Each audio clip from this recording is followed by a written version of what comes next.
Hey guys, welcome back to Crawl TV. I am in Clearwater, Florida. I now work for Bruiser Conversions and will be opening a new shop down the road called the Jeep Yard soon. But while I'm here, we have a 2018 Jeep JLU Sahara behind me, and this thing has less than a mile on the odometer, and this is the only shop I know of that has the cojones to just rip a thing apart this new, this untested.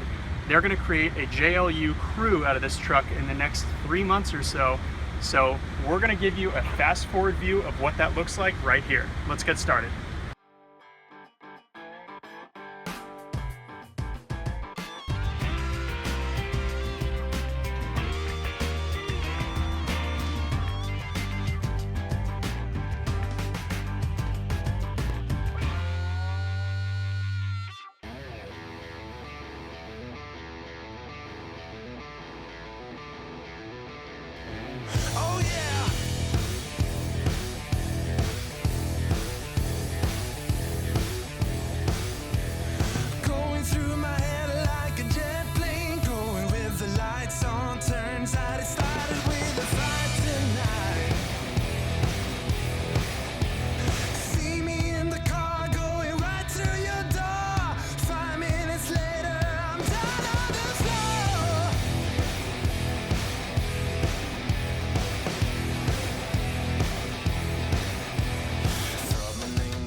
All right, guys, so we're closing up the shop for the day. That's where I'm gonna leave this video. Check in on the next video. We're gonna cut this JL in half. Follow along with Crawl TV and Bruiser Conversions if you're not following them on YouTube yet. Check out all the social media. Bruiser Conversions Instagram page is hot. Really good stuff over there. And be sure to check out the website, www.crawltv.com, and all of our social media as well. And we'll see you right here on the next episode. Peace.